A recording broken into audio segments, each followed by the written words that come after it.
الحج أشهر معلومات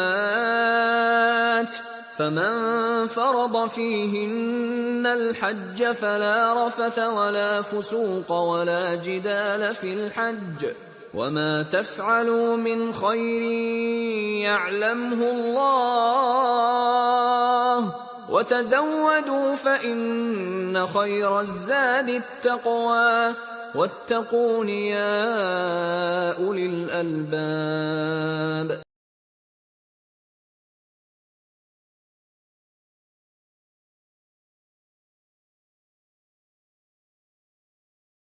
الحمد لله رب العالمين والصلاة والسلام على رسوله الأمين وعلى آله وأصحابه وأزواجه وسلم تسليما كثيرا.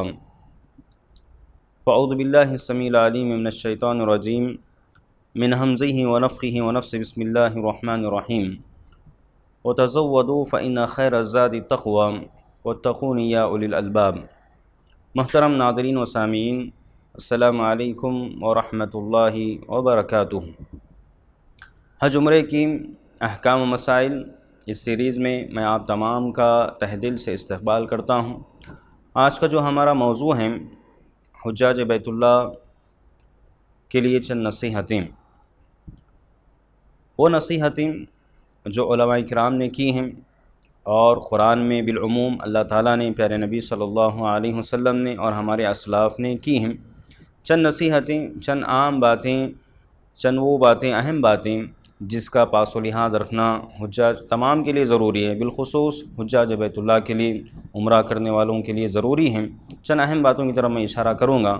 سب سے پہلی بات، شروع میں جو آیت کریمہ میں نے پڑھی سورہ بقرہ کی، اللہ رب العالمین نے فرمایا وَتَزَوَّدُوا فَإِنَّ خَيْرَ الزَّادِ التَّقْوَىٰ، اے لوگوں توشہ اختیار کرو، اور یاد رکھنا بہترین زاد راہ، بہترین توشہ جو ہے تقویٰ ہے۔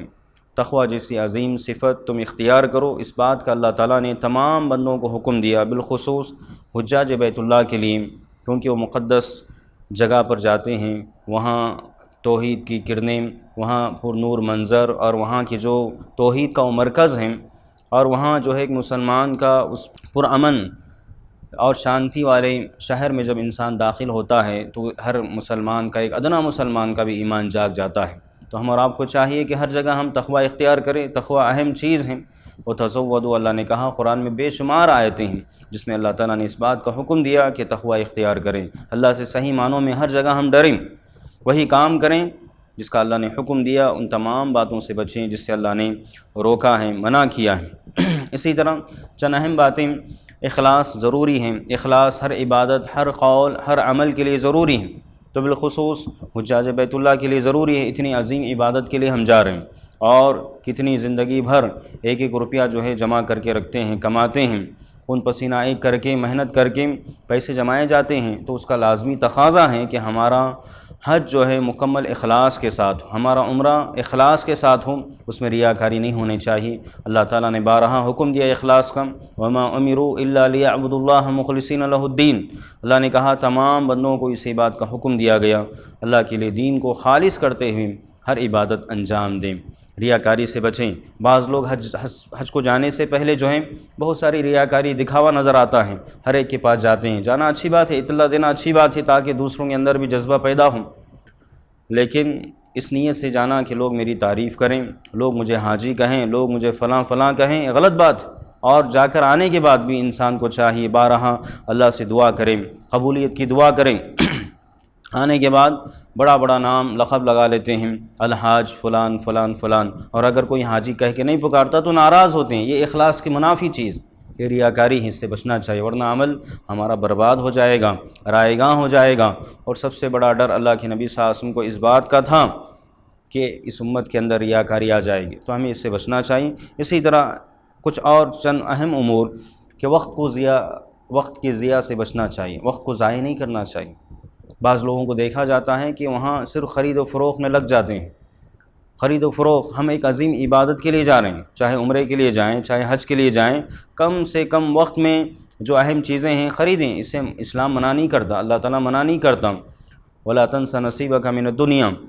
اور بہت سارے عمومی آیاتوں سے پتہ چلتا ہے کہ دنیا میں رہنے کا اختیار اللہ نے دیا ہے، ہم ضروریات کو جو ہے پورا کریں، کوئی بات نہیں، لیکن اتنا مگن ہو جائیں کہ وقت ضائع کریں۔ ایک عظیم عبادت کے لیے ہم جا رہے ہیں، ہمارا اہم مقصد حج کرنا ہے، اللہ رب العالمین کی مغفرتوں کو حاصل کرنا ہے، گناہوں کی بخشش کروانا ہے، تو زیادہ سے زیادہ وقت عبادت میں، قرآن کی تلاوت میں، ذکر و اذکار میں اور دیگر جو عبادتیں ہیں اس میں ہمارا صرف ہونا چاہیے۔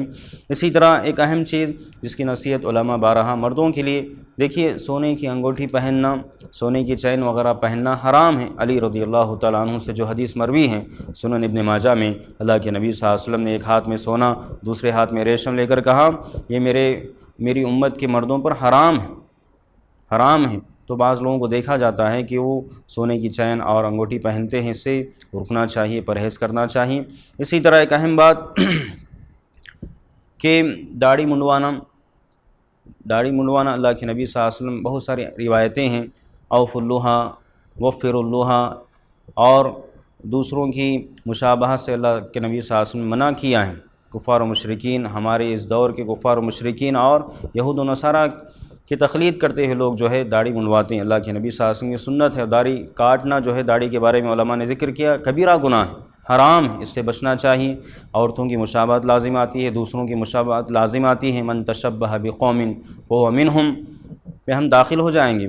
اللہ سے دعا ہے کہ اللہ تعالی ہم تمام کو جو باتیں ہم نے سنی ہیں اللہ سمجھنے کی توفیق عطا فرمائیں، اور جن باتوں پر عمل کرنا ضروری ہیں عمل کی سعادت نصیب فرمائیں، ہر معصیت ہر گناہ سے اللہ محفوظ فرمائیں، بچائیں، آمین ثم آمین۔